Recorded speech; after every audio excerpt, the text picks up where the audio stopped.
There's a world out there, a world waiting for you. Waiting to be explored.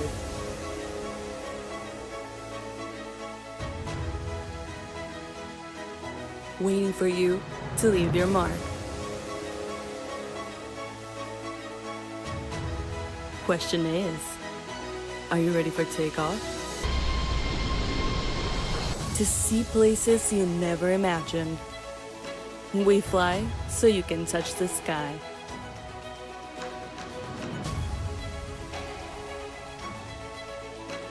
Captain Flacco invites you to sit back, relax, and enjoy the views as we take the skies.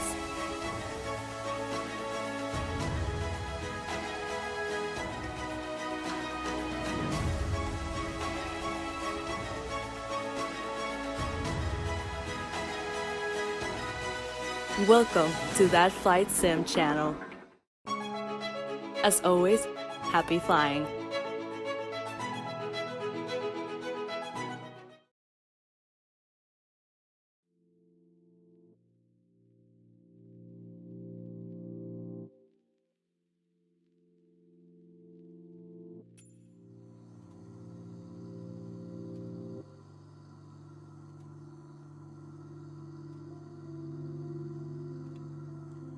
What's going on, fellow simmers, watchers, fans of That Flight Sim channel? Captain Gonzo coming to you live tonight.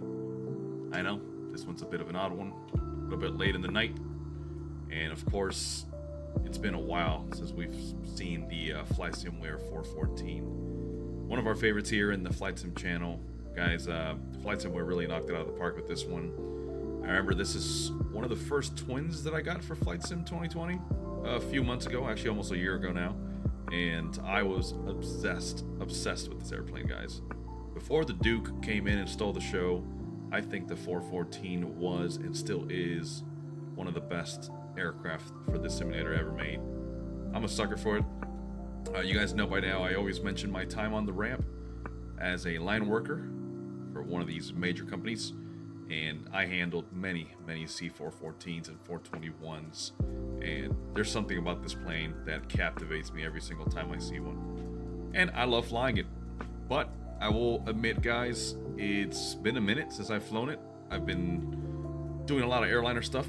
You guys have seen our live streams, seen us recently flying the Phoenix, so I'm gonna be a little rusty with this thing today, guys, and we're doing a set of cross-country legs starting in Jacksonville here in the northeast corner of Florida, and we're gonna head down to beautiful Daytona Beach for an approach so you guys can see the NASCAR race there for the famous Daytona 500, as well as Embry-Riddle's campus, which is just right there.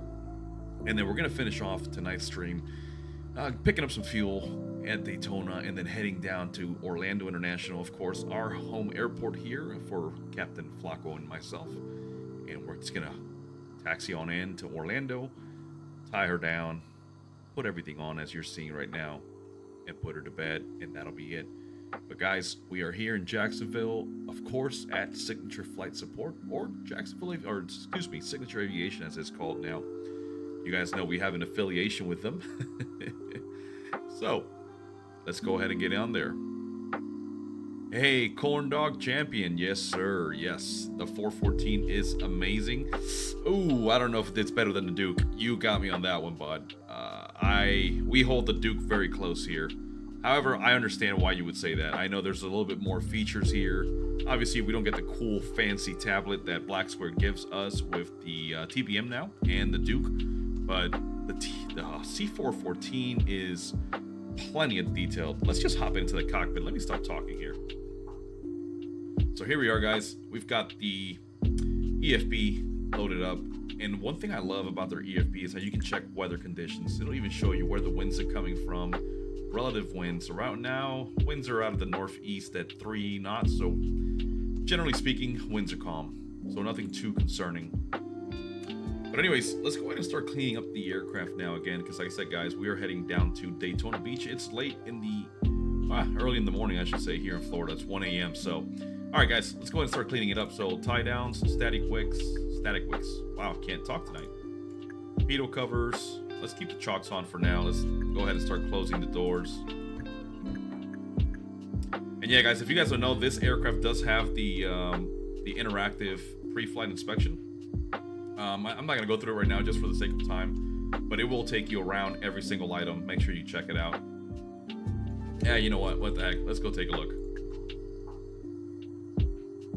So here we are, we're checking the cabin door, making sure it's closed. And look at that, the tablet follows us around. I love this. All right, lockers have been secured. Let's go hunt. All right, we're checking the tires. Obviously, the cowlings are open there, or the access panels. Let's go ahead and close those. Let's go engine doors, hydraulic reservoirs, oil doors, fuel caps. You know what? What the heck? We've got our parking brake on. Let's continue. So we're here checking the left wing, the nav light, and the strobe assembly. The winglet looks good. I don't see any damage. Cool.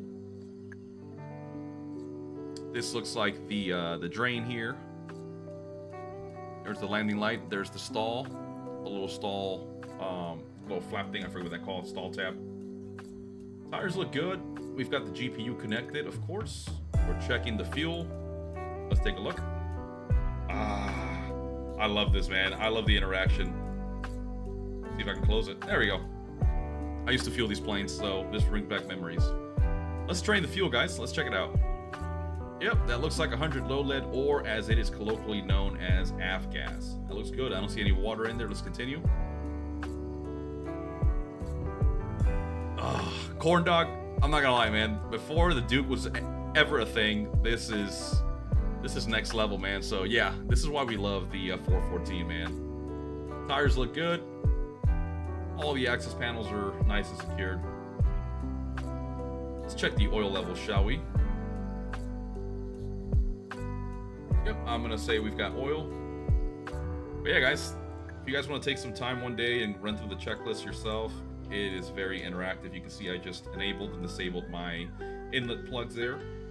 Texture is a little funky up close, but you know what? We'll let it slide, man. It's all good. All right, we're checking here the nose baggage, checking the nose gear. Checking one of the inlets here on the de-ice boots. This is inside the nose baggage. You can see here, you can check your load. You got a couple of gauges here. I believe you've got your O2, I believe. But yeah, guys, spent many years loading these aircraft. It's awesome seeing this. And actually, I'll be honest, this is one of the first times I've run through the interactive checklist with the 414. Yep, everything is secured. Let's keep on going. Again, we're just doing this really quickly. Nothing's blocked here. Everything looks good. Pitot tubes are nice and open. The ice boot looks good. Right main looks good. We'll check the oil. What the heck? We're already doing it. Yeah, we got oil. Whatever. Engine looks good. Once again, verifying the right main. Looking under the right wing. Vents are clear. Drain tube there is clear. Fun fact, guys, so you top off these airplanes in a hot summer day, they will tend to leak some fuel. As that temperature rises, the obviously density changes on the fuel, and all of a sudden a topped off aircraft can start peeing fuel all over the ramp. So fun times. All right, we're not gonna check that. Corndog is saying, I'm speaking really about the turbine Duke. Cool idea, but it can climb faster than it can hold pressure, has lower range, and really can use the excess power. I don't own the piston Duke. Yeah, it's funny you mentioned that, Corndog. I typically fly the piston Duke. I don't fly the turbine. I know Captain Flacco really loves the turbine Duke, but I don't know why, man. I'm just a sucker for the piston. I think it sounds better, too, when you're in the startup. But that's just my thing. Anyways, guys, so we're going to be using Beyond ATC tonight, as always. So for this fuel, or flight, I should say, down to Daytona, it looks like we'll require 376 gallons of fuel. Let's go ahead and set that right now. We got 14 and 14, so our current fuel is 171. Let's go ahead and bump up. Track IR doing its thing again. Let me just pause it here.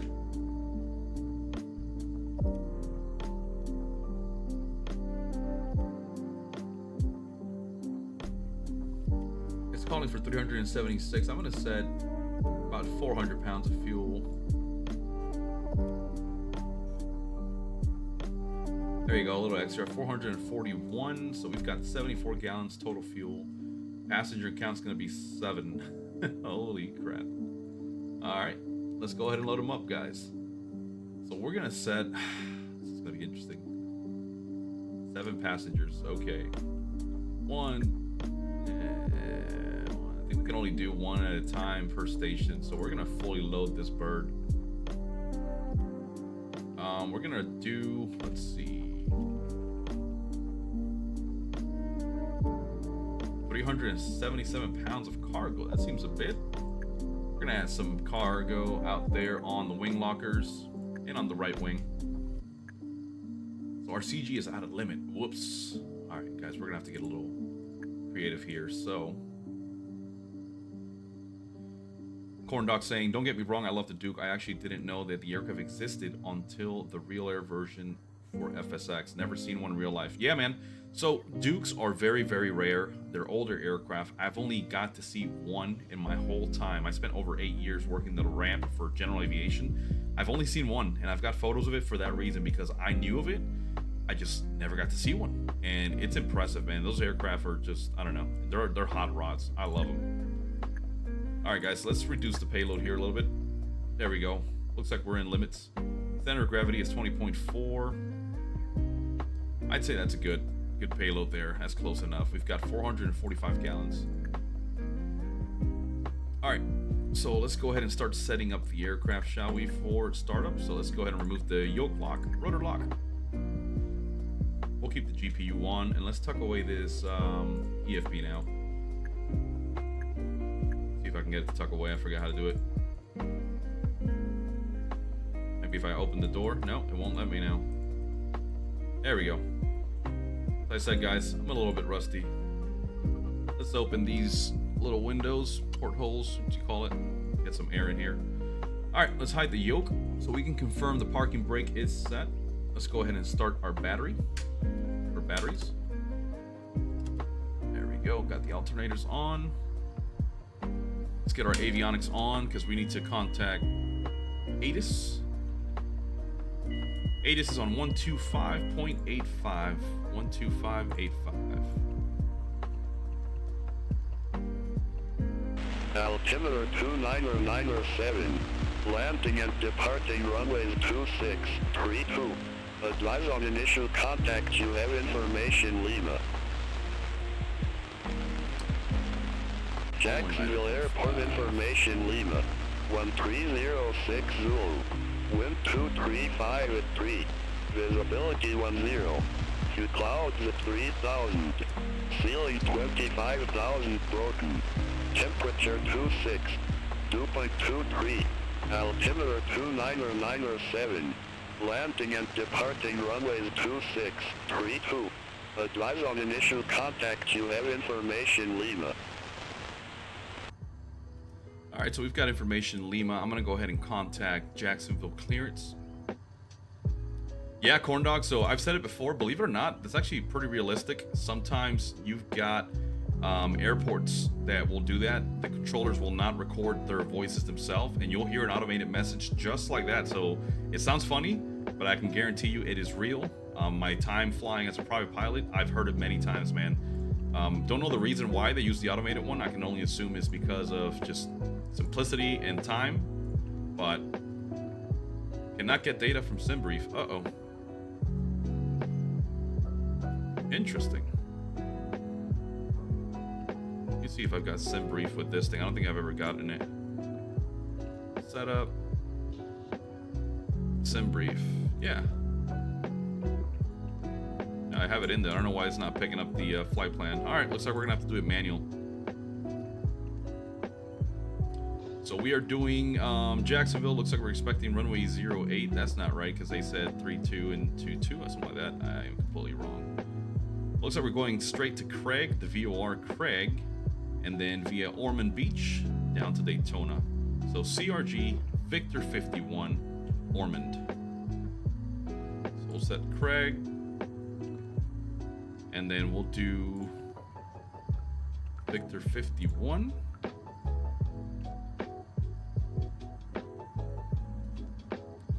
do Ormond Beach. That. There we go. Ormond Beach. And then we're going to remove Jacksonville. We're going to add the destination.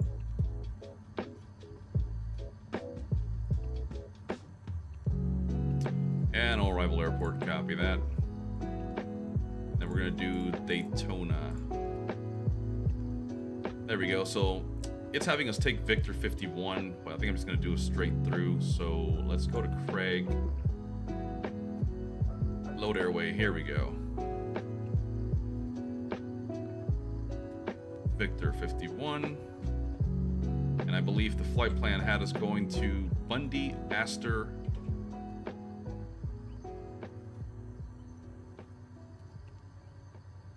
There we go.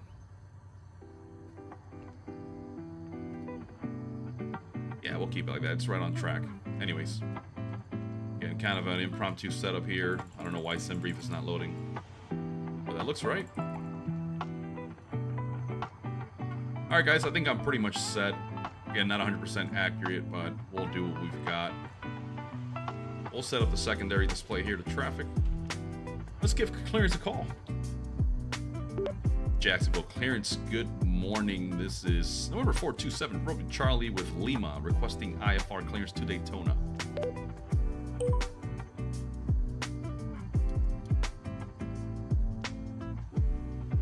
November 427, Romeo Charlie, Jacksonville clearance. Thanks for information, Lima. Cleared to Daytona Beach Airport. Radar vectors, Craig, then is filed. Maintain 4,000. Expect 9,000 10 minutes after departure. Departure frequency 1 tree, 2.775. Squawk 4002.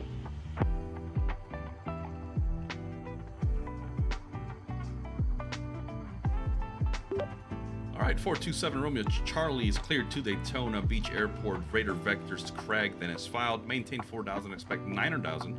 10 minutes after departure. Departure frequency 132.775. Squawk 4002. November 427, Romeo Charlie, readback correct. Contact ground 121.9er when ready for start or taxi. Contact ground 121.9 when ready for start and taxi for 427 Romeo Charlie. Thank you. November 427, Romeo Charlie, you're welcome. Aw, how nice. Alright, let's go ahead and contact ground. Let them know we're ready for startup. Jacksonville ground, good morning. 427 Charlie, Romeo, add signature requesting startup. November 427, Romeo Charlie, engine start approved, call when ready for taxi. Engine start approved, call when ready for taxi, 427 Romeo Charlie. Alright guys, we've got our startup clearance. Let's go ahead and get this bad boy fired up, shall we? Let me make sure these are not. Yep. Just making sure my controls were not screwed up. Let's get our mags on. And what we're going to do is we're going to start up number 1. So we're going to start pumping some fuel in there. Let me make sure my fuel tanks are selected. That I remember that. That would have been embarrassing. Alright, so we're starting engine number 1. Let's get mixture and the RPM setting there high, or the prop angle. And then let's prime the left engine.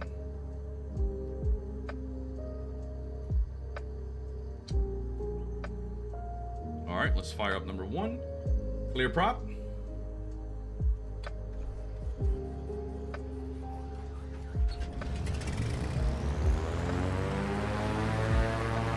Good, number 1 engine start. Left alternator is already on. Let's set that fuel pump. Alright, we'll do the same thing now for the right engine.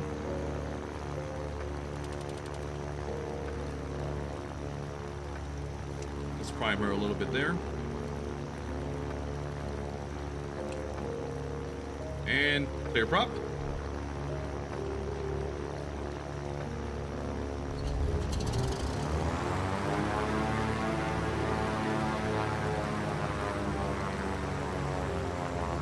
Good engine starts there. Alright, let's close up these windows now.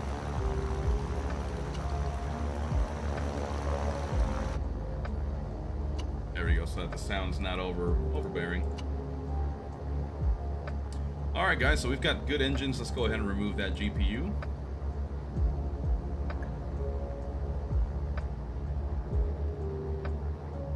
All right, GPU is clear. Let's do a quick flight controls check. Enable that yoke. Good on the rudders. Let's go ahead and set our flaps for takeoff. Let's make sure our trim is there within that takeoff white box. All right, guys, I think we are good to go. Let's check our taxi light. Taxi light is on, and we'll give ground a call. Jacksonville ground, 427 Romeo Charlie, ready to taxi for departure. November 427 Romeo Charlie, runway 26 taxi via Golf Alpha Charlie. 26 via Golf Alpha Charlie for 427 Romeo Charlie. Parking brake is off. Check the brakes. They feel great. Let's steer clear of this GPU.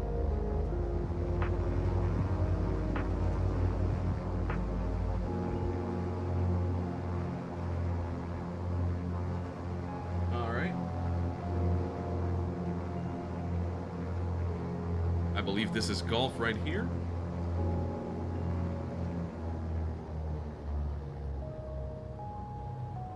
So we'll be taking off to the west today.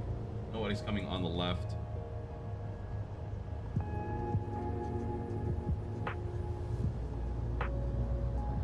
I will say the Duke has fabulous sounds, but man, the 414 does not stay behind.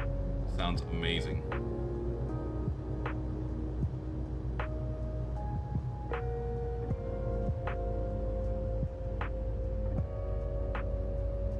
So we are on Golf. We're looking for Alpha. Oh, look at that. There's runway 26 right there.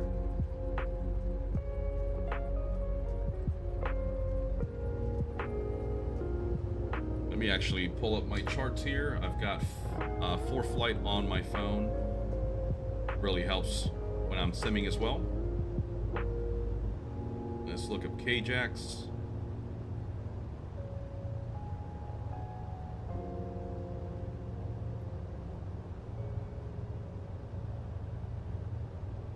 Okay, perfect. Yep, so we're going to taxi straight ahead. We're going to look for Alpha, make a right-hand turn, and get set up for Charlie.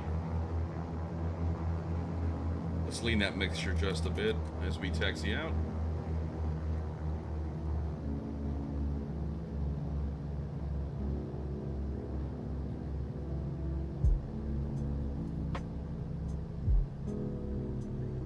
Clear on the left, clear on the right.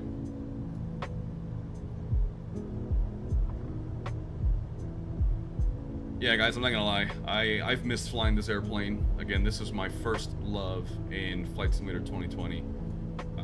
I've got a lot of add-ons. You probably hear Captain Flacco and I talking about different sceneries and add-ons, but there's something about this 414, like I said, that I've always loved, and I'm never tired of it, man. It's just such a beautiful, fun plane to fly. Look at the weather here today, too. It's gonna be interesting. Again, I live here in Central Florida, so about 2.5, almost 3 hours away from Jacksonville. And I will say the weather today was despicable, so I can see these clouds definitely showing some symptoms of rain around us. So we'll see what the weather's like when we get to Daytona. For now, I just hope I remember how to use this thing and set up the autopilot and all that. So let's see how we do. There she is in all her glory. You can see the passengers back there getting ready for perhaps a bumpy flight. Let's take a look. Yep, there they are.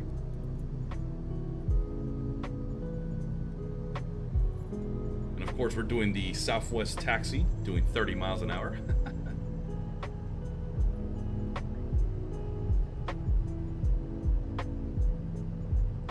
Alright, there's Echo. I believe Charlie should be at the end there to make us November 427 Romeo Charlie, contact Jacksonville Tower 118.3. Have a good day.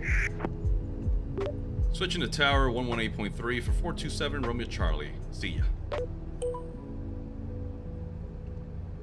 Guys, and remember, we use Beyond ATC because, of course, we don't have anybody on VATSIM. And remember, this is an amazing resource that is available for you to practice and hone in on your communication skills. It is pretty awesome, guys. Has its quirks, has its moments. You guys have seen it here before, but we still love it. Still an amazing product. Anyways, let's set mixture full rich.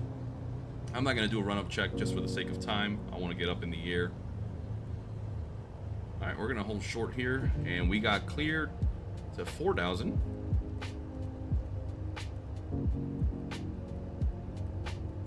Set that here for the autopilot. All right, we're going to keep the engine face off for now for takeoff. Make sure everything looks good. Air conditioner, let's set it to off. Keep it off for now. We don't have to worry about pressurization. We're going to be staying at 9,000 feet today, so nothing crazy. I think we're ready, guys. Let's go ahead and give Tower a call.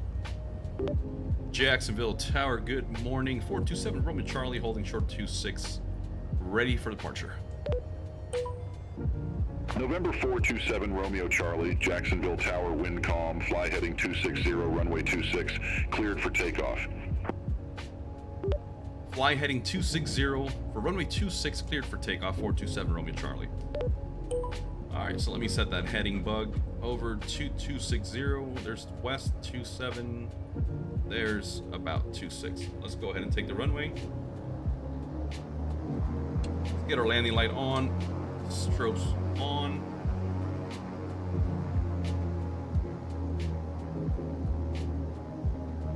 Let's get our pitot heat on. I'm just do that. Even though we don't really need it, but just a good habit. All right, guys, the arrival side of 260 is clear. Departure end looks good. Winds are calm, so we're not going to have any crazy crosswind conditions. Here we go. We're off the brakes, transitioning to the heels. You don't want to be riding the brakes. Let's get the power in. And max power.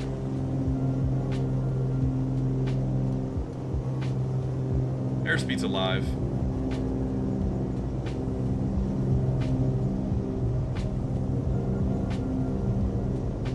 There's 80 knots. We're applying some backwards pressure on the yoke and rotate. Gear coming up.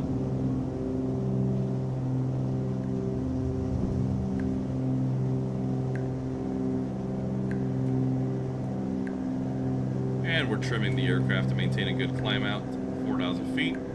Let's keep going on, heading 260.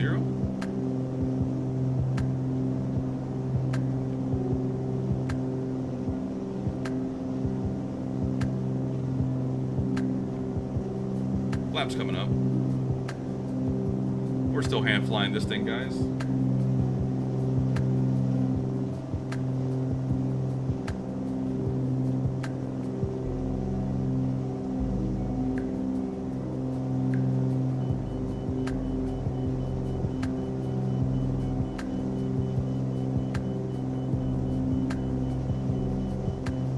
November 427 Romeo Charlie, contact Jacksonville departure.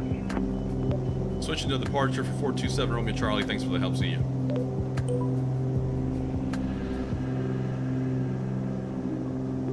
Jacksonville departure. Good morning. 427 Romeo Charlie. Climbing through 1,400 for 4,000. November 427 Romeo Charlie, Jacksonville departure, radar contact. Climb and maintain 9,000, altimeter 29097. Climb and maintain 9,000, altimeter 29097 for 427 Romeo Charlie. November 427 Romeo Charlie, turn left heading 255. Turn left heading 255, 427 Romeo Charlie.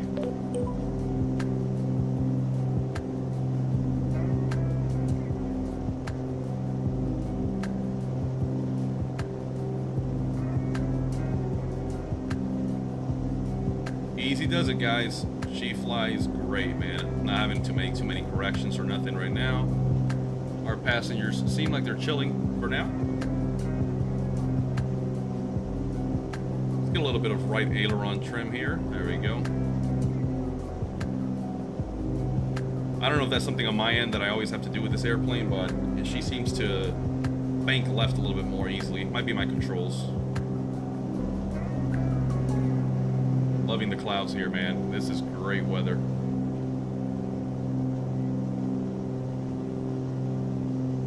Using that pitch trim. November 427 Romeo Charlie, turn left heading 135. Left heading 135, 427 Romeo Charlie. Let's set that heading bug to 135.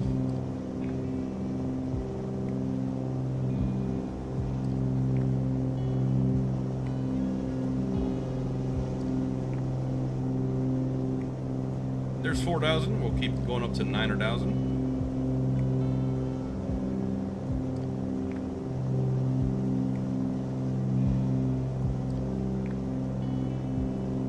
Let's reduce a little bit of that manifold pressure here on the climb out.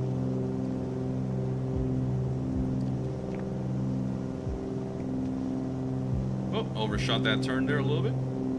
Let's come back to 135. Looks like they're setting us on a nice vector there to head to Craig.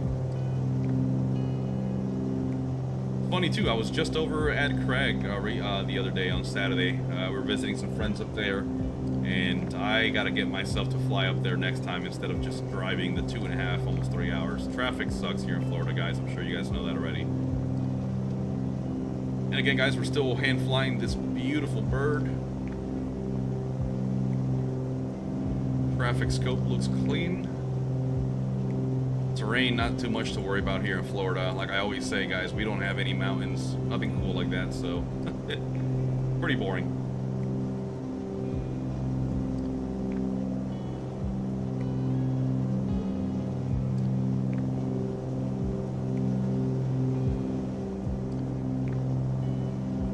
November 427 Romeo Charlie, cleared direct Craig VOR.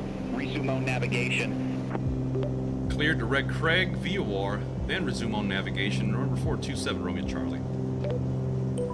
Alright, so let's go to our flight plan. Obviously, we've got Craig enabled already. November 427 Romeo Charlie, contact Jacksonville Center 126.75. Switching to Jack Center on 126.75, 427 Romeo Charlie, see you. Oh, a little bit of lag there. Jacksonville Center, good morning, 427 Romeo Charlie, climbing through 6,500 for 900,000. November 427 Romeo Charlie, Jacksonville Center, roger. Alright, let's set the CDI here. See if I remember how to do this. Still hand flying here, guys. Let's go autopilot. Let's go nav.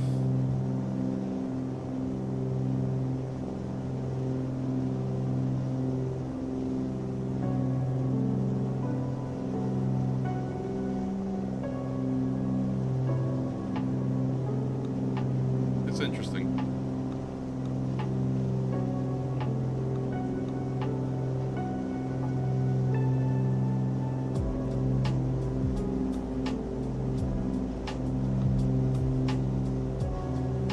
Let's turn on a course there for Craig. Let's go heading mode.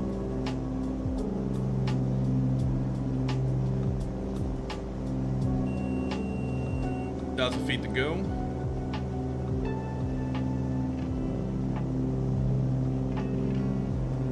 So the autopilot is doing all the work now, guys. I am just managing my power. Trying to keep her in the green there on the climb out. Now, I'm not following the actual procedures per the manual, nothing like that. I'm just relying on my own memory here. And as you can see, I'm a little rusty. But this is why I enjoy doing these live streams, because it keeps me honest, and you guys get to point out any things that I might have mistaken there. So we're inbound to Craig. Let's see if she levels off at 900,000. There we go. Autopilot's letting me know that it's going to capture 900,000, so we should be leveling off. There we go. Beautiful. Vertical speed indicator showing us that we are neutralizing that climb. So now that we are cruising, let's go down here to our cow flaps. Oh, they were closed already. Wow. Okay, that was my fault. It should have been open.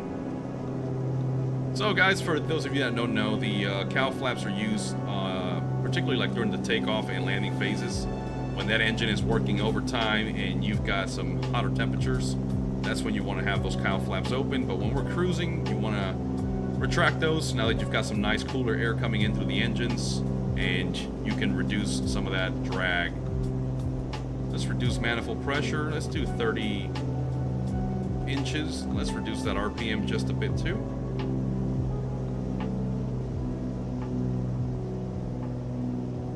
There we go. Let's turn on our phase. Let's get those prompt syncs on. And let's lean the mixture just a bit.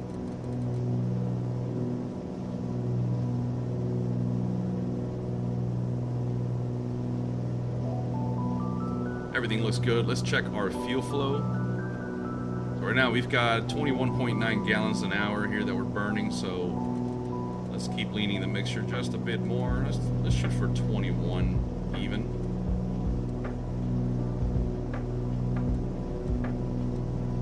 There we go.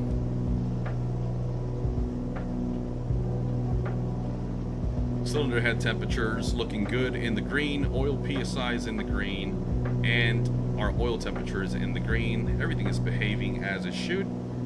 Exhaust gas temperature is in the green as well. Nope, completely overflew Craig. Let's go ahead and start turning down on our nav.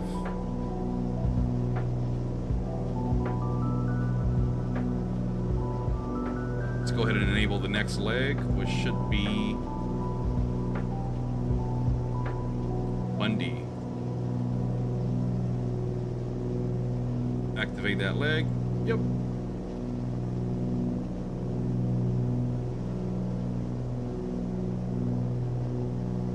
Let's keep that turn going.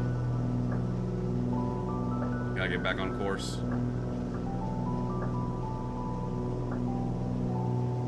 But not too shabby of a departure, guys. Looks like we're gonna be flying through some weather right in front of us here. That does not look like a friendly cloud. And we're doing, what, 175 knots, 200 on the across the floor. That's not bad at all. I'll take that all day with this hunk of metal.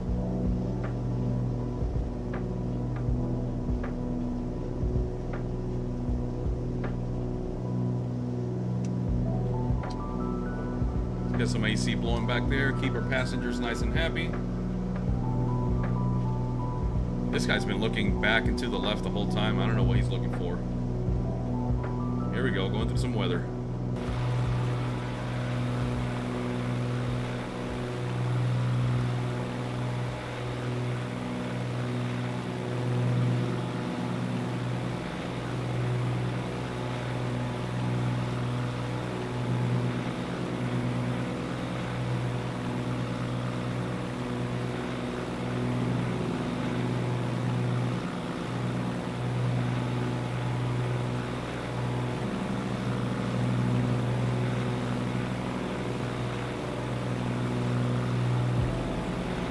Let me check that route real quick. Let's see if she will engage on nav mode now. I know I'm missing something. I just can't remember what setting I have to go. Let's turn to follow that course.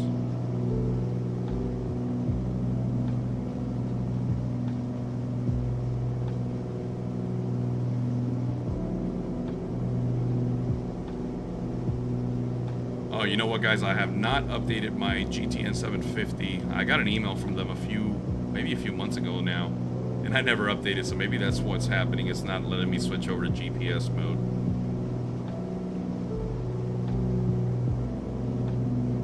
It's all good. We'll just keep adjusting that heading.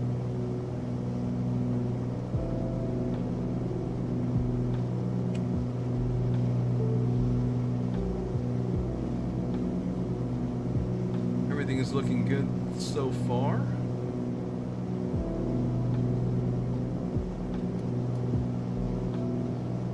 Huh.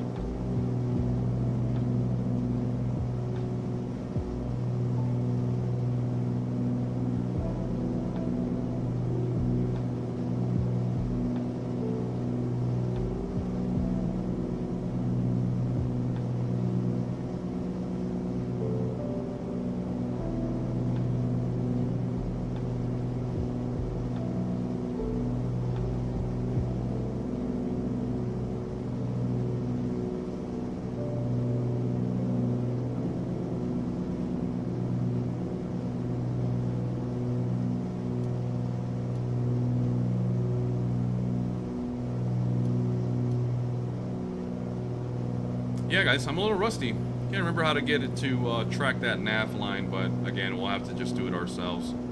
It's all right. We've handled worse before here.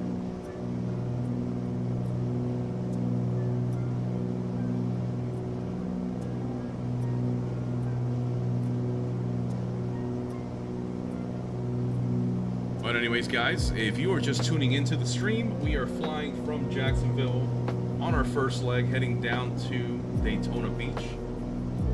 You can see we are over the northeastern coast of Florida. I've flown up here a few times, gone up to St. Augustine, which I believe is dead ahead here on our map. Yep, St. Augustine. We'll switch outside now so you guys can get a look on that.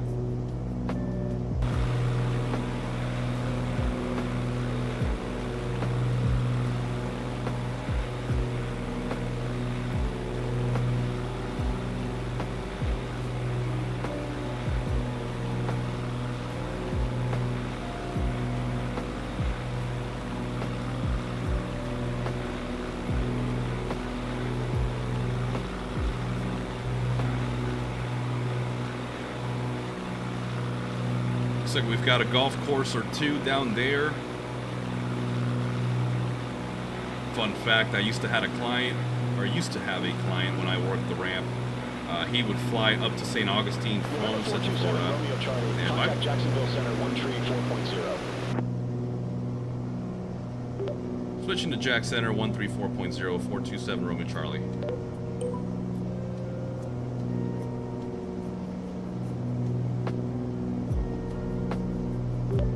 Jack Center 427 Romeo Charlie with you, 900,000. November 427 Romeo Charlie, Jacksonville Center, roger. But yeah, guys, this client, he would fly from Central Florida, from Orlando or Kissimmee, up to St. Augustine, go hit the golf courses all day, and then come back that same day. And I was like, man, what a life.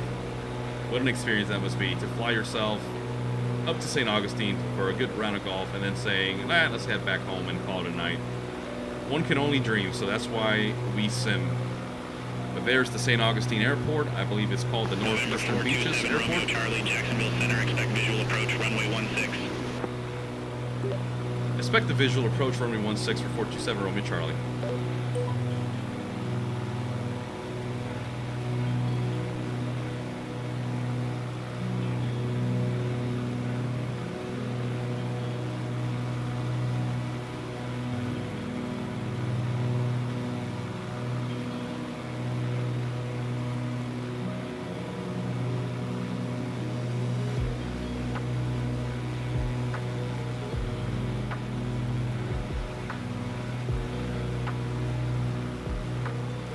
Sorry guys, Track IR doing his thing as always.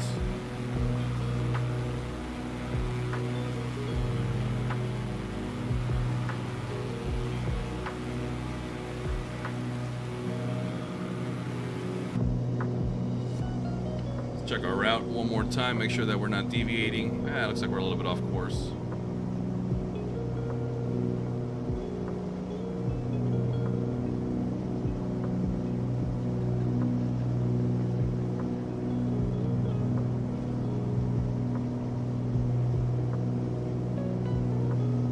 Looks like we're right over the Class Delta there of St. Augustine, but of course 900,000 feet.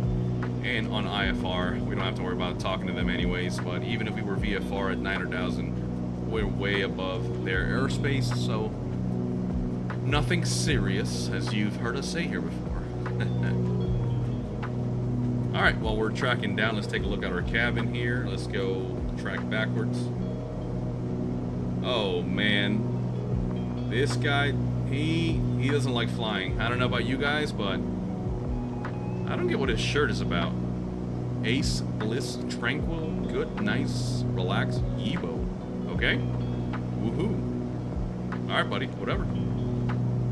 This guy's, oh wow, that's, sorry guys. Sorry you have to see that. That's a little startling there. I think this is Roseanne, whatever her name was on the manifest. She's happy. She's just checking out the beautiful wing views here as we track over the northeastern side of Florida. As you can see, it's not too bad of a cabin, and back there, Yeah, that looks a little funky, but it is a mirror. That is actually what you find in most of these real airplanes, unless they've been modified. But yeah, I've seen that before. Pretty good attention to detail in here from FlySimware. If you guys have their Learjet 35, you guys know that they have gone above and beyond to make sure everything is nicely textured and detailed. But as you can see, the seating in here is pretty interesting. You can sit facing backwards, which I wouldn't mind honestly, but I'd rather be facing forward. Let's see, I forget if these tray tables open. Oh yeah, here we go. There we go, bud. Get you your drink holder. I wish I could give you a drink. Actually, I think I can give her a bottle. Let's pull up the EFB.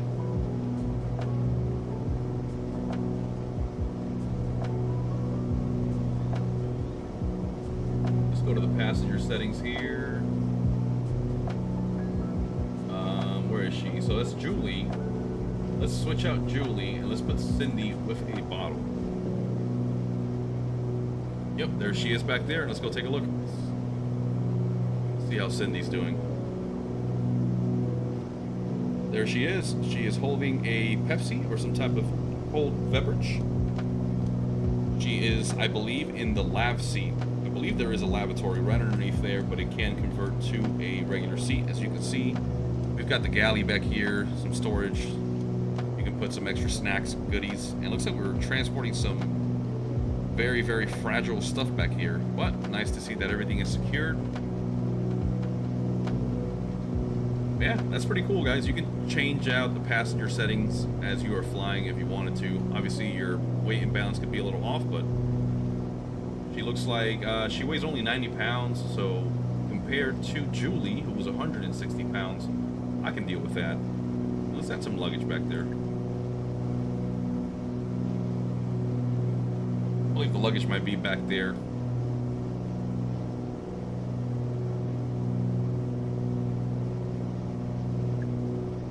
Let's see, so relative wind right now, winds are relatively calm. Looks like they are coming from the southeast, so not too shabby. Cabin climate is right in the green there. It's about 72 degrees, so I am happy with that. Passengers are okay. November 427, Romeo Charlie, fly present, heading, descend and maintain 8,000, altimeter 29908, Daytona Beach Airport landing, runway 16. Fly present, heading, descend and maintain 8,000, and say again last. November 427, Romeo Charlie, fly present, heading, descend and maintain 8,000, altimeter 29908, Daytona Beach Airport landing, runway 16. Fly present, heading, descend and maintain 8,000, altimeter 29906, or 29908, and Daytona landing, runway 16 for 427 Romeo Charlie. November 427, Romeo Charlie, contact Daytona approach 118.85, have a good one. 118.85 for 427 Romeo Charlie.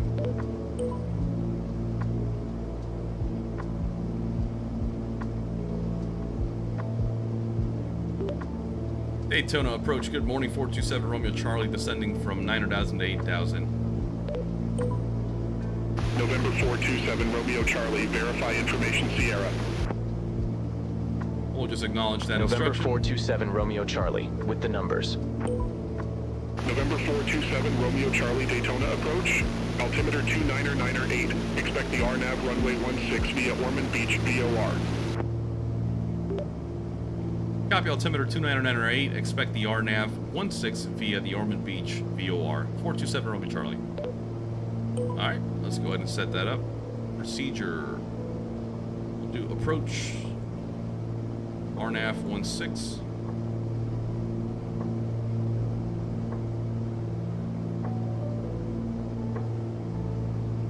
We'll load that approach.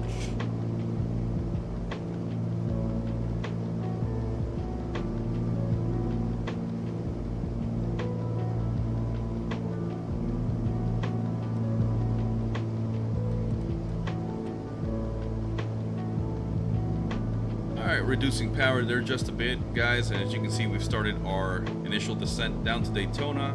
We're only coming down to 8,000 right now, so we can expect further clearance to descend here in just a bit. All right, autopilot's capturing 8,000. Beautiful. That's what we want to see.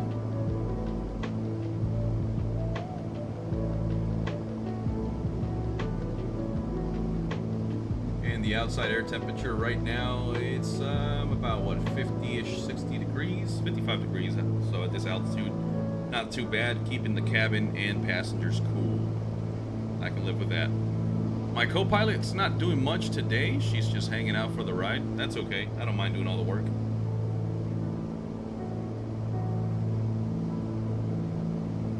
And would you look at that, some more golf courses down there. Florida, right? What do you expect?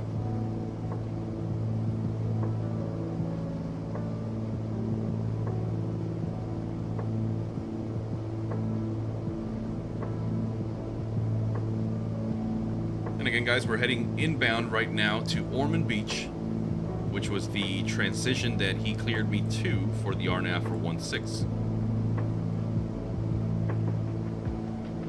So this should be a relatively straight-in approach as we get near Daytona.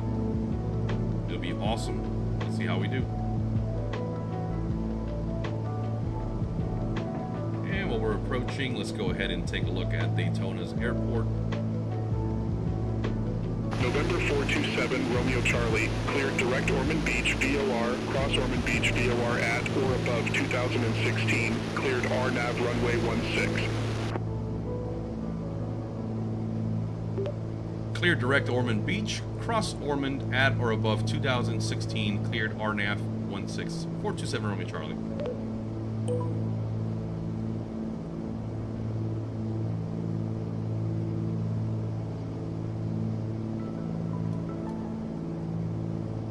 Start descending a little bit more, guys. We're only 13.7 nautical miles away, so here we go.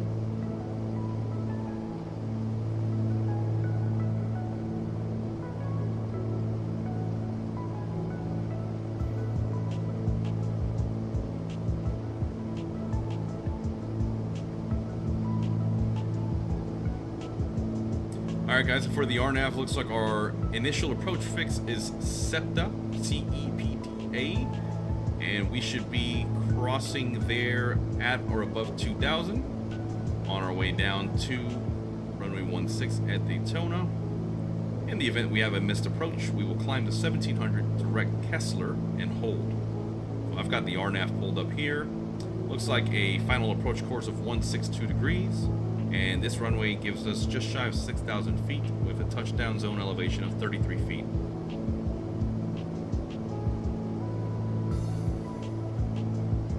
And let me pull up the airport info so I can take a look at where the FBOs are at. Perfect, so it looks like they are going to be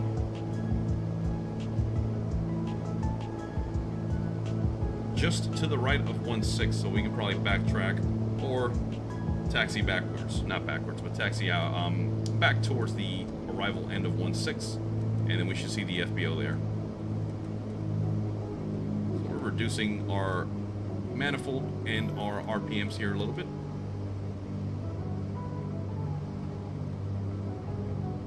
Let's go ahead and open up those cow flaps, give us a little bit more drag.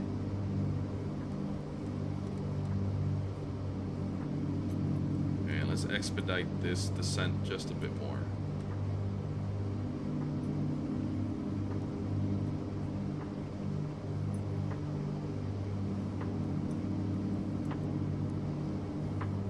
So Daytona should be off of our 12 o'clock. Actually, there it is right there. Yep, I see Daytona, so we're way high. Let's reduce power some more. Let's bring that mixture full rich.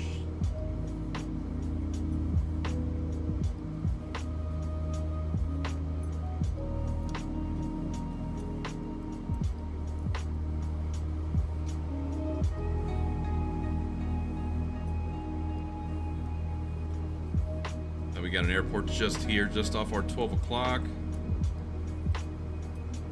I don't think I recognize that airport. OMN. Oh, that's Ormond Beach, of course. Duh. Kind of embarrassing for a Florida native not to be familiar with the airfields here, so.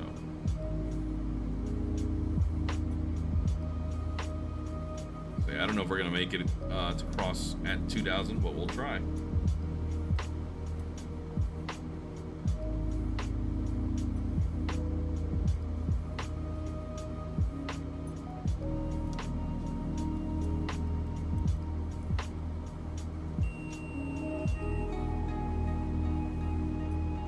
We'll set up the tower frequency on standby there.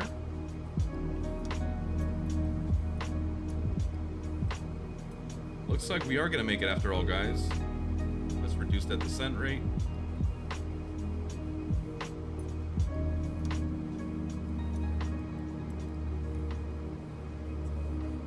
And leveling off at 2,000.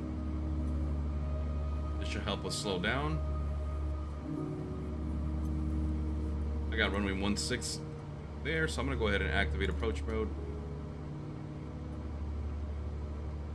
Go procedure.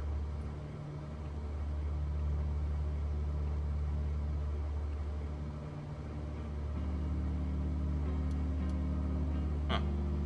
Not engaging. Alright, so guys, clearly I'm doing something wrong here.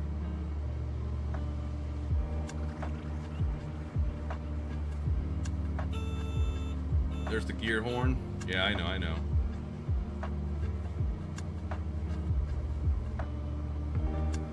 Get first notch of flaps in there. Let's go ahead and get gear down.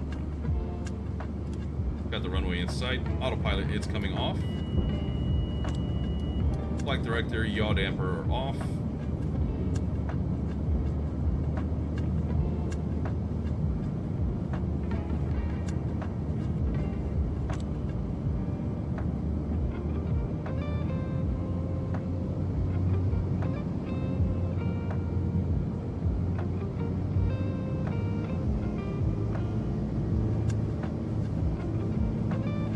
Getting handed off to the tower here shortly. Go ahead and get flaps configured for landing.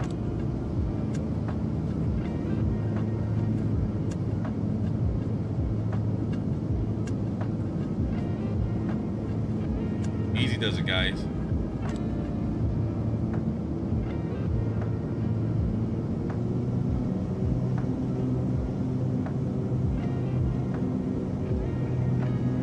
We're a little bit low on the approach.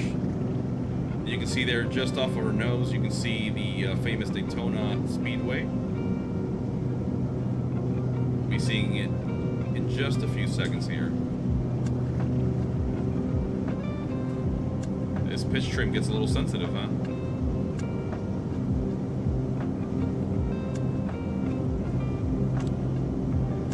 Surprised he hasn't transfer me over to tower by now.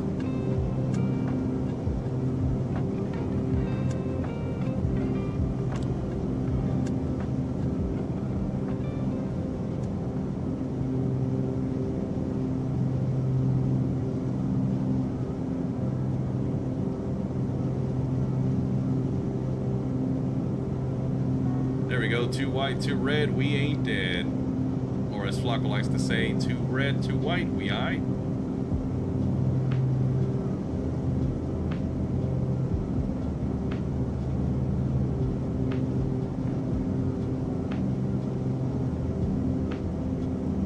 Alright, let's go ahead and check. We got 3 green, landing lights are on, flaps full, mixture full ridge, got our prop full forward, and we're using our power here to control our descent, maintain that proper glide slope.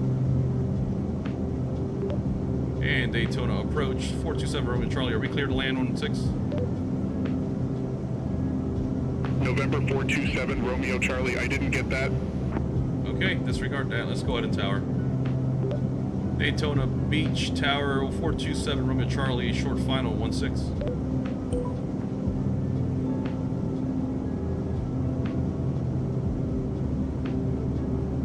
Alright, I guess we're doing our own thing, guys. We're just coming in and just touching down on our own.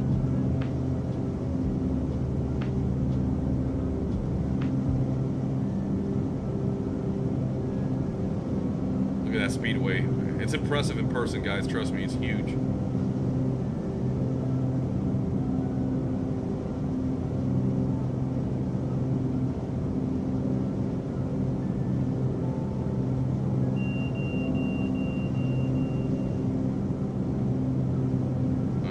Bring it on down, guys.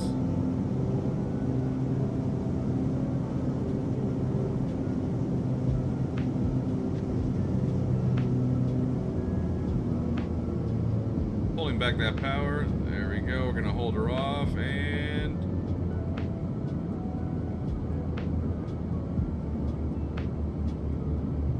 There we go. Oh, that was satisfying. Get on the brakes. Let's pull that yoke aft. Well, we never got clear to land, guys, but I had to come in. I wasn't just going to keep circling above, waiting for the Daytona approach to get there. Head on straight. So let's go ahead and vacate right here on Papa. Go ahead and bring the flaps in. Kill that strobe. Kill the landing lights.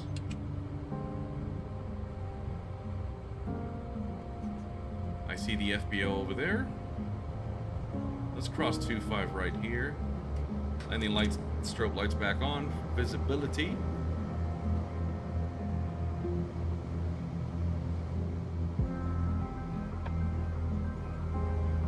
There is the famous Embry-Riddle Aeronautical University. As you can see, all the aircraft over there. Obviously, a lot of jets that I typically would not expect to see for a flight school, but hey, I haven't been there in quite a while, to be honest.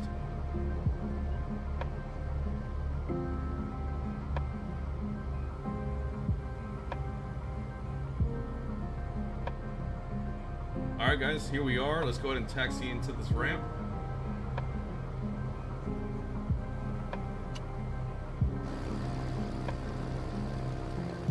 Let's get some fresh air.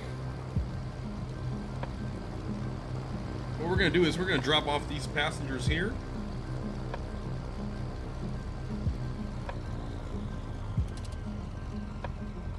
Go behind this Longitude and the CJ4 that are right outside the hangars. Got a crap ton of Cessna 172s here.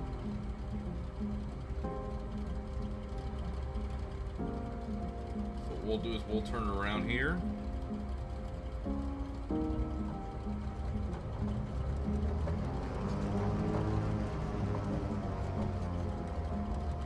Alright, let's go ahead and set our parking brake on.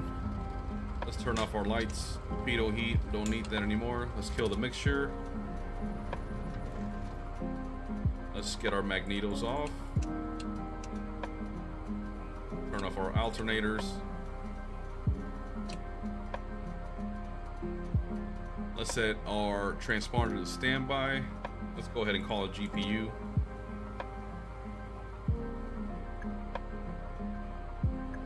Get chocks on. Let's go ahead and open the cabin door.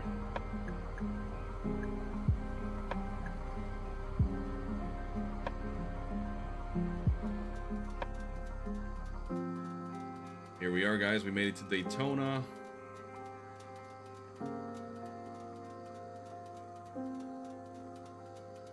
GPU is hooked up. We're gonna go inside and pay the handling fee real quick. I gotta check how we're doing on gas because I think we should have enough to make it down to Orlando. And going down to Orlando will be a ferry flight, so we're not gonna be transporting anybody. Check out how the nose wheel there is cocked to the right.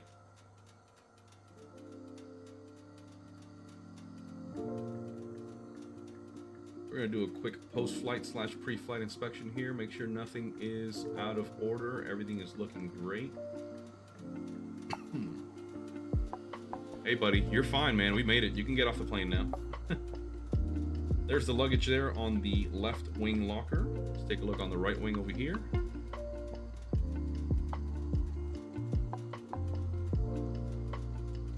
And you know what, guys? Because Beyond ATC was not too cooperative this time around, we're just gonna go and head down to Orlando on our own. We're not gonna be talking to anybody. If anything, I'll get on the Unicom frequency and I'll show you guys how we do it with the CTAF, or the Common Traffic Advisory frequency.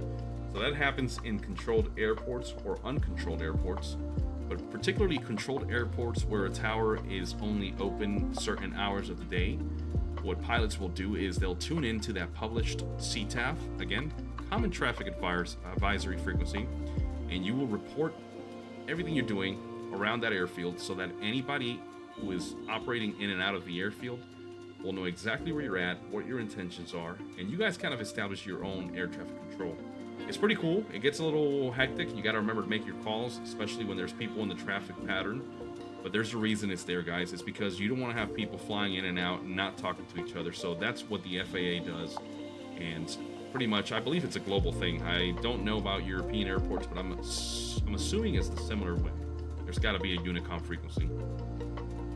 But guys, here we are, letting the engines cool down just a bit. Let's go ahead and jump back in the cockpit. Oh, getting some stutters. That's surprising. There we go.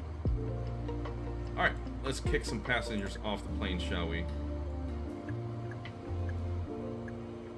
We're gonna remove everybody. I don't even want my co-pilot. She can stay here.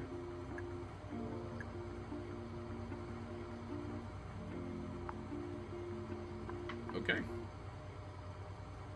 Let's go ahead and get our lockers closed out. All of our doors closed out. Whoa. Man, I don't know what's going on with Track IR, guys. It's doing some weird stuff lately. Just bouncing up and down, resetting my camera. Do it the old school way. Alright, let's go ahead and pull chocks. We've got the GPU still hooked up. How much fuel do we have on board? 302 pounds, 50 gallons. Oh yeah, we're good. We barely burned any gas. So you know what? We're just gonna go ahead and start our flight down to Orlando. Let's reset the view here. Let's go ahead and kill Beyond ATC. They were still responding. That's sad. So because we are going to be doing the VFR flight, let's go ahead and switch over to VFR squawk code. Let's go ahead and pull up our flight plan.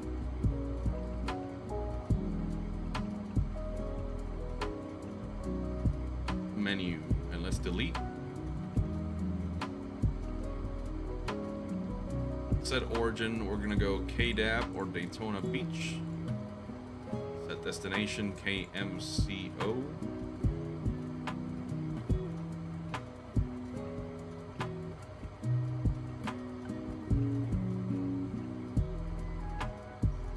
Alright, so we've got the route set up. This will be a direct flight to MCO. Should be relatively short, guys. Maybe about 20 minutes airborne, maybe a little bit more.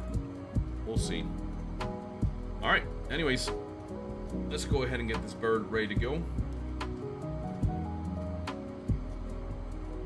Let's take a look down here. Let's get our anti-collision light on. Let's get our nav light back on.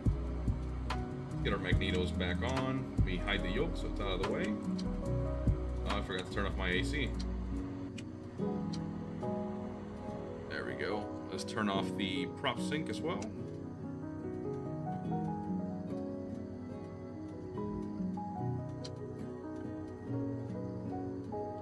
And this will be pretty much a good and warm engine, so shouldn't have any issues starting up. All right, clear prop.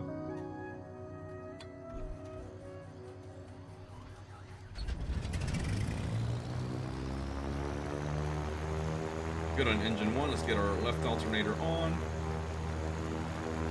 Prime that right engine. Oops.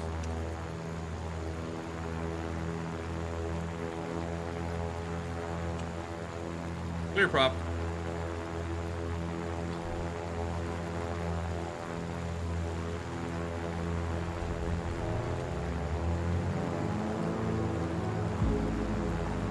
Good engines. Let's get our right alternator on. Taxi light on. Let's go ahead and get rid of that GPU.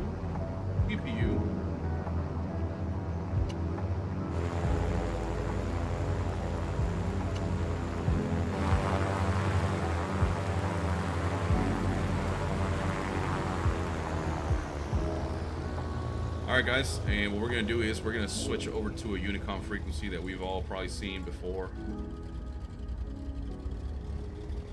122.8, that'll be the CTAF frequency. And I'll show you an example call, what we would make. Daytona Beach traffic, Golden Eagle 427 Roman Charlie at the FBO. We'll be taking 16 for the departure to the southwest. Daytona Beach traffic. Parking brakes are off. Parking brake is off, I should say. Let's begin our taxi out. Let's check those brakes one more time. Good brakes.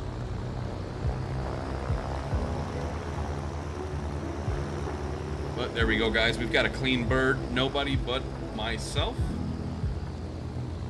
I believe that taxiway, well, let's see. We got off on Papa, and then we made a right turn. Can't remember what taxiway. We'll figure it out. Making sure we don't hit the tail there of that longitude. That would be very expensive, very costly. Don't want to hit a couple Cessnas either.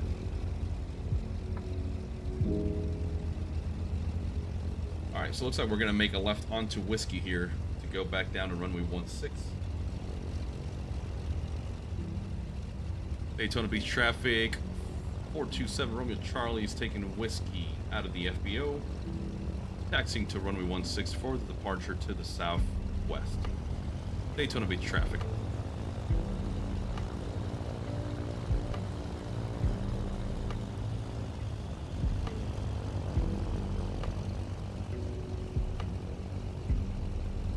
Pitch trim is showing good. We are in the takeoff. Let's go ahead and close the windows now. Get set up for the departure. Lock that.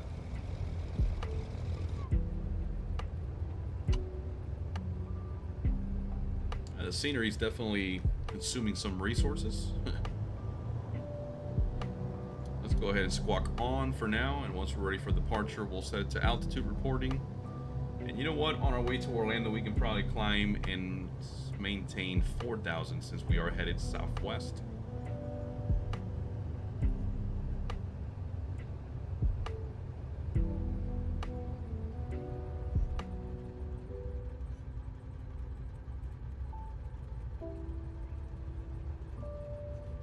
And Daytona Beach traffic, Golden Eagle 427 Romeo Charlie taking 16 at Whiskey for the departure southwest. Daytona Beach traffic.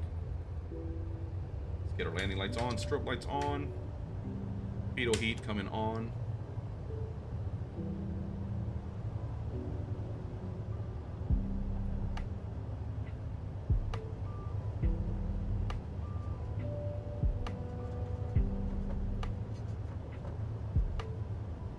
And traffic is clear here today, so we're not gonna worry too much about holding here.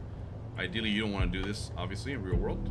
Let's go ahead and make sure everything is set up where we want it to. Let's set that heading bug to, let's see. Let's set it to 200. All right, guys, everything's full forward. AC is off, lights are on. Let's go ahead and get on the power.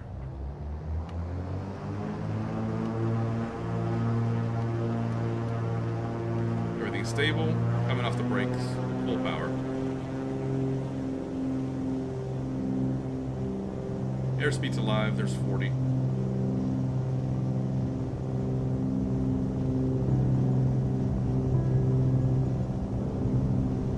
Approaching 80 knots, applying some backwards pressure. And we're airborne, positive rate of climb. Let's get our gear up.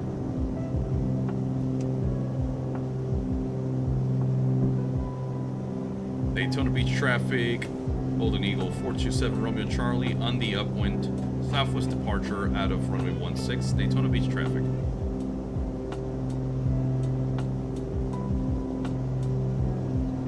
And we'll keep going straight out, guys, on runway heading on the upwind leg. Let's go ahead and clean the flaps up. There's 600 feet. Flaps coming up.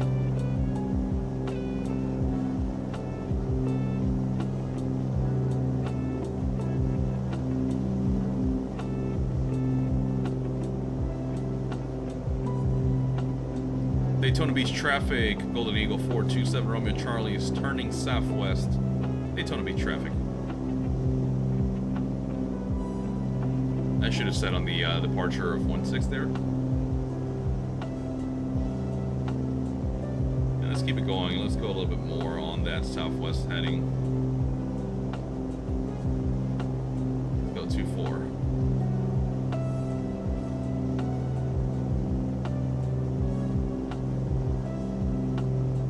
Let's go ahead and get that autopilot engaged again. Go heading mode. There we go. Start reducing power just a bit there.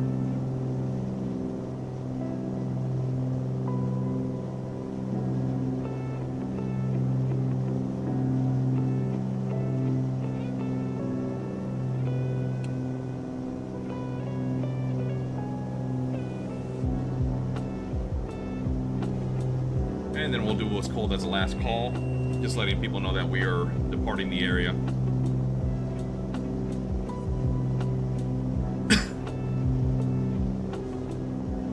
And Daytona Beach traffic, Golden Eagle 427 Romeo Charlie climbing to 3,500 on the southwest departure out of 16, last call, Daytona Beach traffic.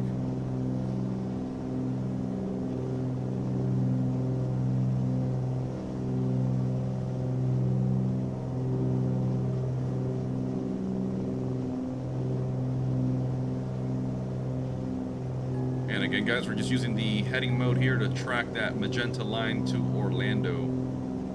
See how long it takes to get down there.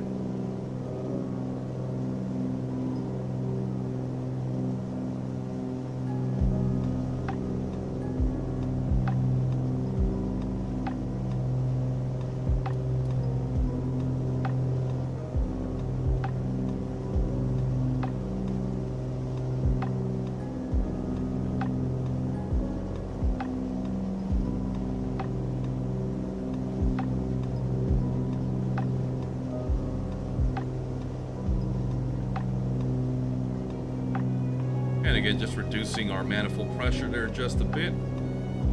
Let's bring the RPMs down a bit as well. Let's bring that mixture back.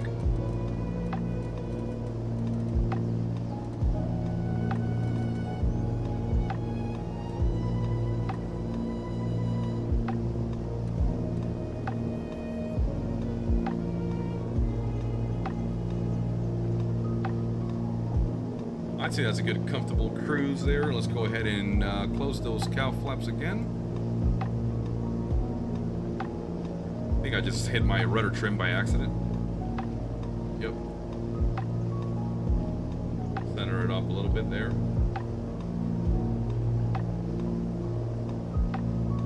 Well, here we are, guys. We are on the ferry leg down to Orlando. Once again, this is a ferry or empty leg. We dropped off those passengers that were inbound to Daytona from Jacksonville. We did a quick turn, as we like to call it, in the aviation world, and we are already heading down to Orlando. And guys, believe it or not, this happens a lot more often than you guys would think, especially with general aviation. Even airliners will do it sometimes. Airliners will come in, hit the gate, deboard, board, fuel, and they can be on their way to their next leg within 30-40 minutes. With general aviation, it can happen even quicker. I've had aircraft literally come in, shut one engine down, drop off passengers, and then close the door and head right out. It's that simple.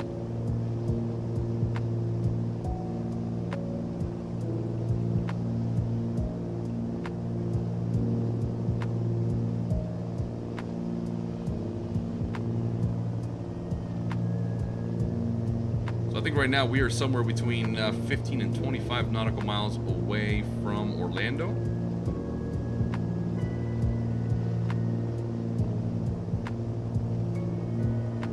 Check what the weather's looking like in Orlando. So let's pull up the InSim weather METAR. Orlando International. Okay, so 34 nautical miles. Winds are 140 at 3 knots. So again, calm. Visibility 10 miles. Few clouds at 11,000. Scattered 30,000. No factor for us. Temperature dew point 24. Altimeter 298. So since we are flying southbound, we can expect a visual for runway 18 right, 18 left. And that's going to set us up for a straight-in taxi to Signature Flight Support or Signature Aviation. Again, one of my stomping grounds. That's where I worked at for quite some years ago. Started my career there in 2014, and I worked for Signature with a bit of a break in 2018 to 2020. I went to work for them again between 2020 and 2022, I believe. And now I work for a aerospace company out here in the Space Coast of Florida, and we're building a huge rocket, guys. So kind of keeping it in the family, but changing it up a little bit, changing the wings and prop engines and jet engines for rocket engines. So I'd say I'm in the right track. All right, and off to our nose there, to our 1 o'clock, is Sanford International Airport. One of the major carriers there that you can expect is Allegiant Airlines. It's one of those airports several miles northeast of Orlando International, and and it helps relieve pressure from the traffic that's inbound to Orlando. I believe also Prime Air has a lot of flights out of there most of the days, so cool little airport, driven by it many times. I actually went to go visit a schoolhouse there one time, but unfortunately for me and for the schoolhouse, it just wasn't meant to be. Could never settle on a price or anything like that, and so I decided to pursue my flight training elsewhere. But still a pretty cool airport to fly in and out of. You're still in Central Florida, guys, so you get to enjoy views like these every single day. And again, I am a private pilot in real world, and this is what I'm used to doing. Just going around, doing some cross countries, building some time, and just flying VFR conditions. Of course, you do have a lovely resource as a VFR pilot if you want to have a little bit more of a safety net. That's called flight following. It's pretty much when you tune in, you call, you're maintaining contact with ATC, and they're keeping you clear of traffic and all that, making sure that you're not going through some busy areas, but it is still your responsibility to maintain some separation from all aircraft, as it always should be regardless. But yeah, there's Sanford, guys. That is Kilo Sierra Foxtrot Bravo, I believe, SFB. That is the famous Sanford Orlando International Airport. I think they used to have air shows there once upon a time. I think they might still do it.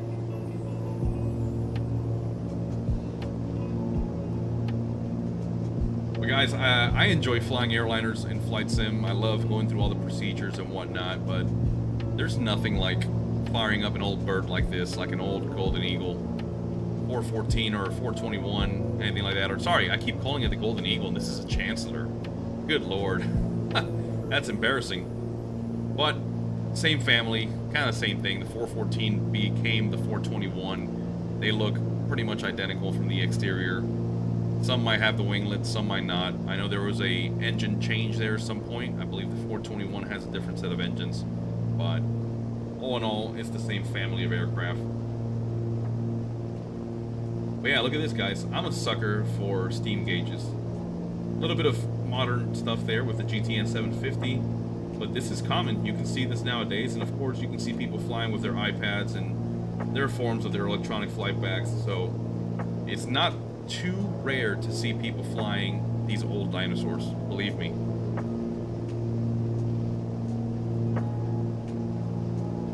And we're going over this Class Charlie airspace here in Sanford without talking to them. That is a no-go. You do not want to do that.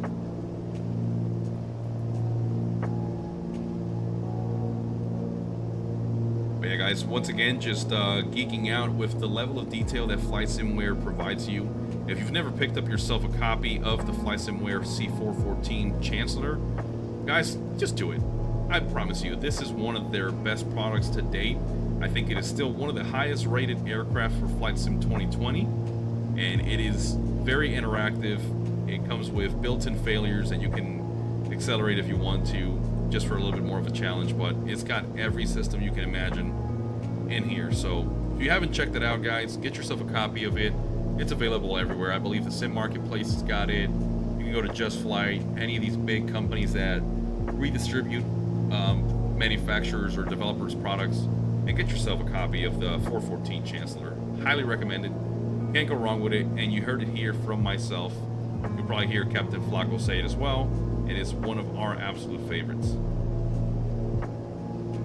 And let's take a look. Low fuel, we've got 4.6 gallons? What? No.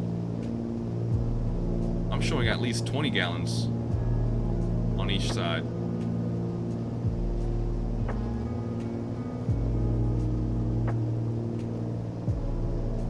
There's no way.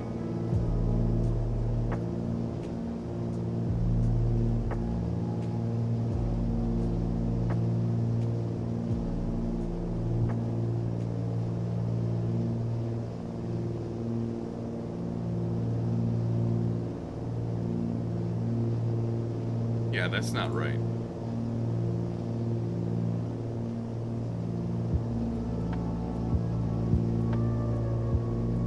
My analog fuel quantity indicator here is still showing. Let's tap those gauges. Yeah, they're still reading.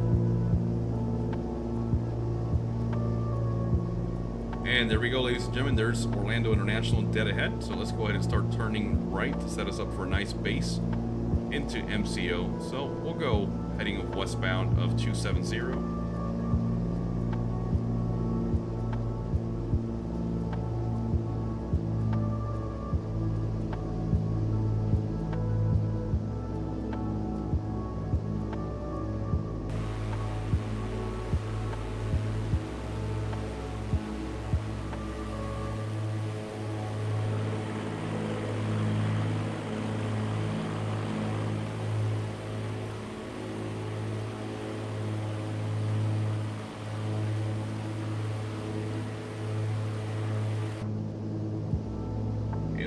Set us up for a nice approach. We're going to go over Orlando Executive Airfield or Airport. That is one of the airports that I've also flown out of. That's where I did most of my flying and cross countries out of. So I'm very familiar with this area. This is where I typically come in and do my time building and end or start my flights at.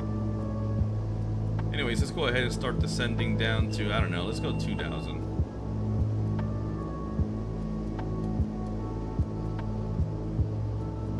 Nice shallow descent there, about 700 feet a minute. And let's go ahead and start turning southbound now.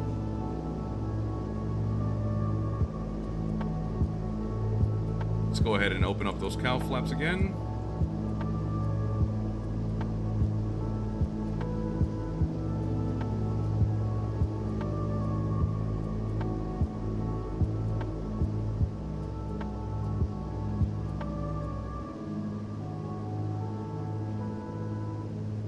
Here we are, guys. We're approaching the final leg of the flight tonight.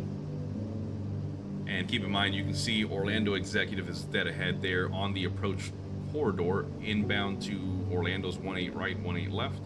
So typically, ATC has you cross here at no lower than 2,200 feet, I believe. I could be wrong with that, but give or take, that's the separation they create. Because if you've got people below you at 1,000 feet on the traffic pattern, then you obviously want to maintain as much separation as possible. That's usually what you can expect. And you know what, let's accelerate the time a little bit forward. I want to get a little bit of a dusk approach here. Oh yeah, there we go.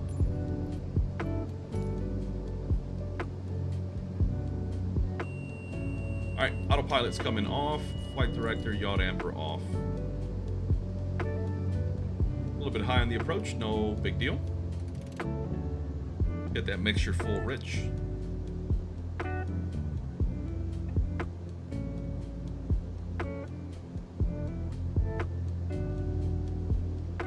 Love the shadows and the lighting in here. And you can always turn your cockpit lights on here if you needed to. I'm going to keep them on now. That looks pretty good. There's the gear horn as we begin to slow down.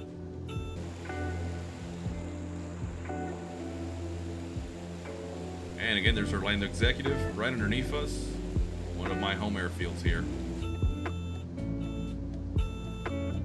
Let's bring up that pitch just a bit. Remember, guys, if you want to bleed off a little bit of airspeed, you can obviously reduce throttle, but pitch for airspeed, power for altitude. It's a little confusing, but it's just basic stuff you learn as you're going through flight training.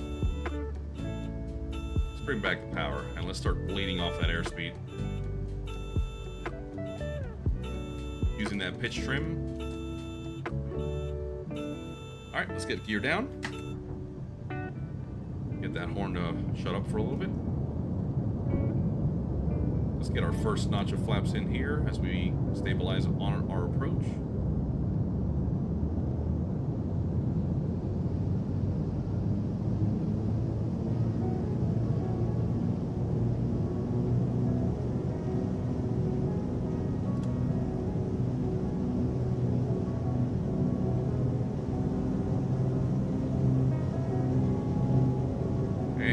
Got the airspeed in the white band. We can get flaps extended, flaps full coming in. Let's check. We got 3 green on the gear. Lights are on. Everything is good. Give it some throttle here. And we've got plenty of runway here, guys, to touch down, so I'm not too concerned.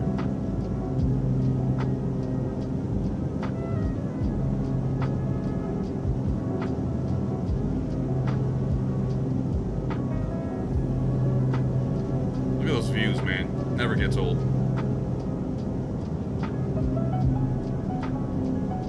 There we go.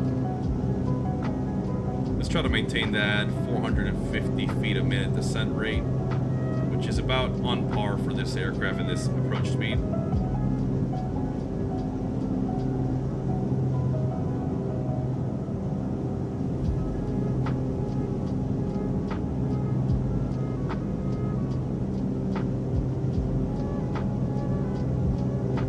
And on this route, we are going to go over that 528 highway, which takes you all the way out to Cocoa Beach. You can see some semis right there crossing. I remember coming out there and spending hours with my uncle on the fence spotting airplanes before 9/11. Unfortunately, they won't let you do that anymore. But here we go, guys. We're committing.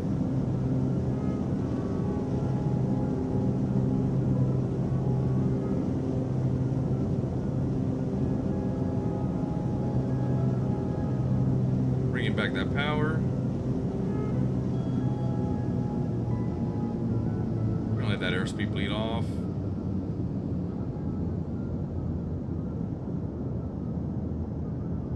Holding that nose, hold it. And just like that, guys, we've got beautiful touchdown here at Orlando. Nothing to it, nothing crazy, no crazy crosswinds or anything like that.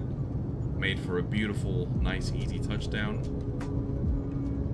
And as you can see, we've got an empty ramp everywhere. I forgot to turn on my traffic injector. Always forget to do that when I'm streaming.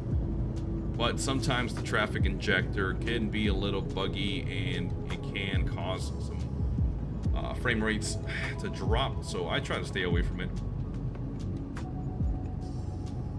And if you're wondering, this scenery, you've heard me say it before, is by Taxi to Gate. It is an even better version of the default MCO scenery that Asobo made with the high level of detail that they did, which wasn't bad. I'm not gonna lie, guys, it was not bad.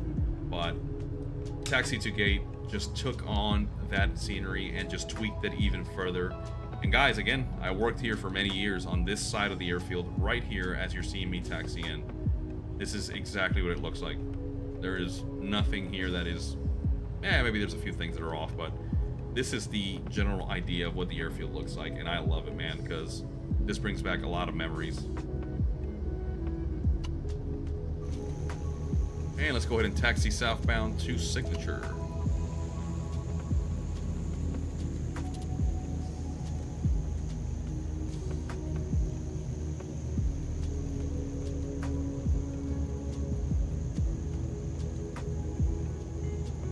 And what we'll do is we'll taxi in and we'll go straight to the front of the FBO there. There it is.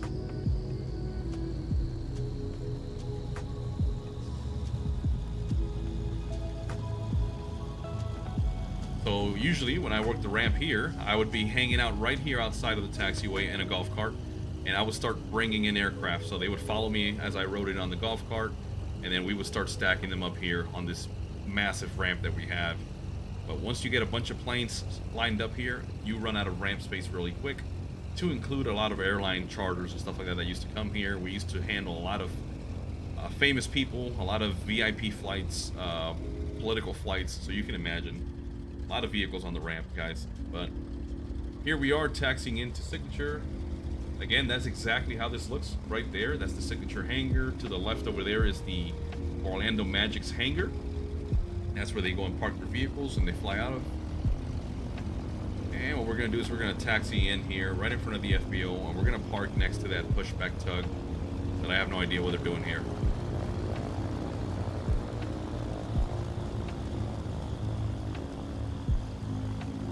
We're going to go right outside the fire lane here. Again, just like this in real life. Let me try to make sure my wingtip is not over the fire lane.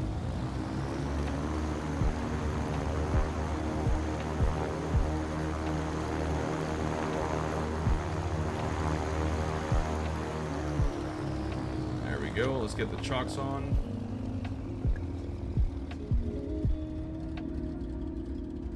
Let's turn off our lights.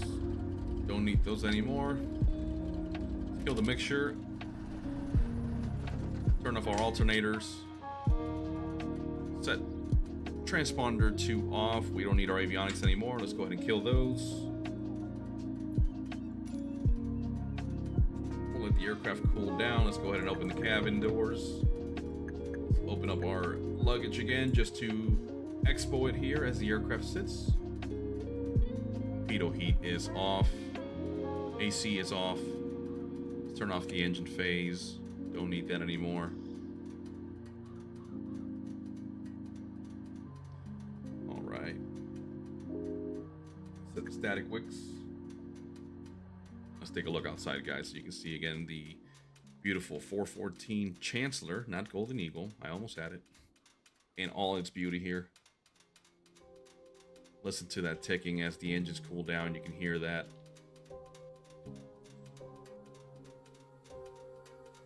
And I think I've got that wingtip over the fire lane here. That's not good. Oh yeah. Yeah, so this is right here. This was a no-go. So when we parked the aircraft, we had to make sure that obviously they fit if they had another airplane right next to them. But you didn't want to have any of part of the aircraft sticking out like this over the fire lane, because of course we get the fire marshaler. He'd come out and do inspections and all that, and the fire chief, and he saw that he would make us move the aircraft. No exceptions. Yeah, not a cool time. But guys, there you have it. We've made it down to Orlando. We started this live stream up in Jacksonville, made a quick stop in Daytona to drop off some passengers. We didn't even refuel.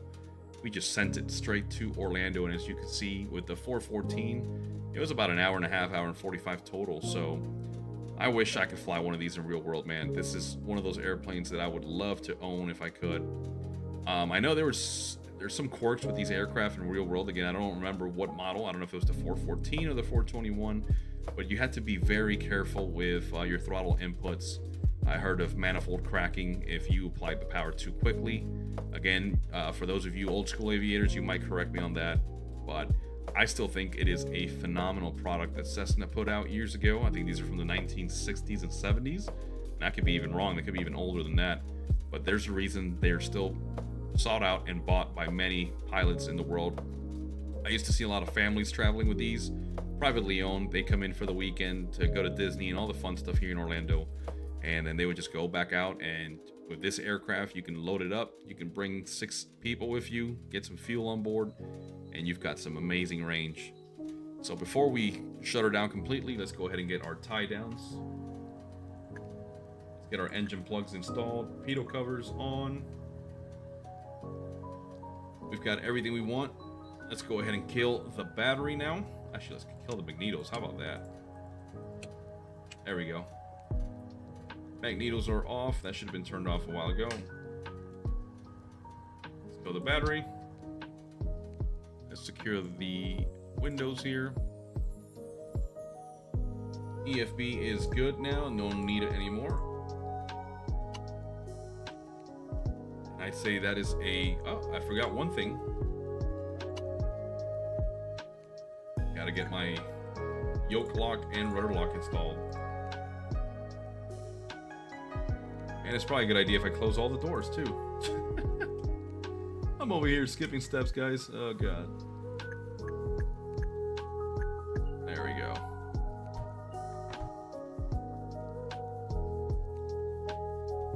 Let's take a look at it now on the outside, see how she looks.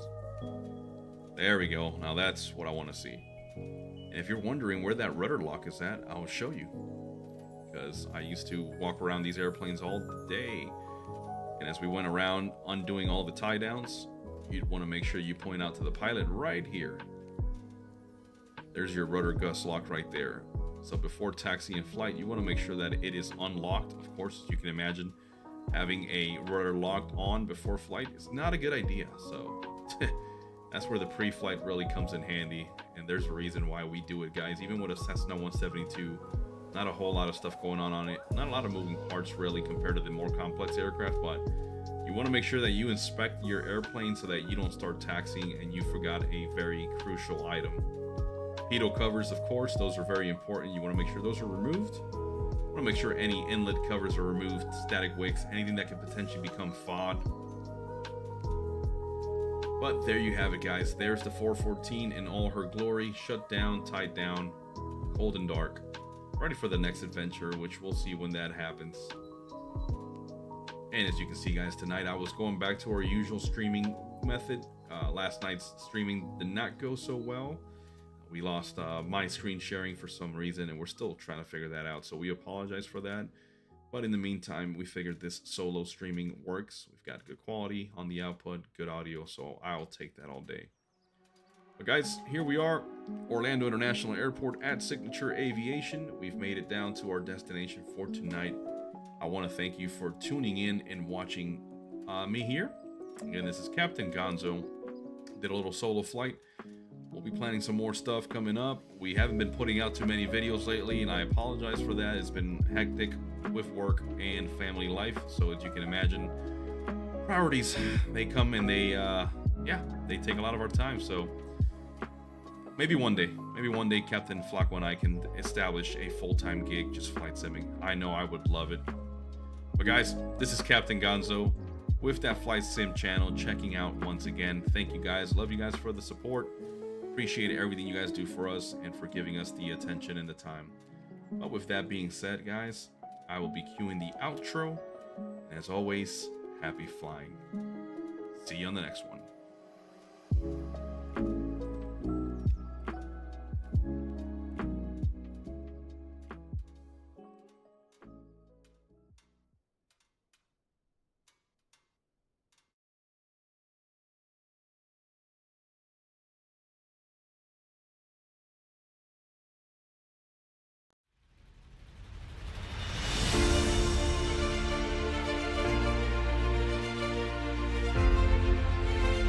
Thank you for choosing that Flight Sim channel.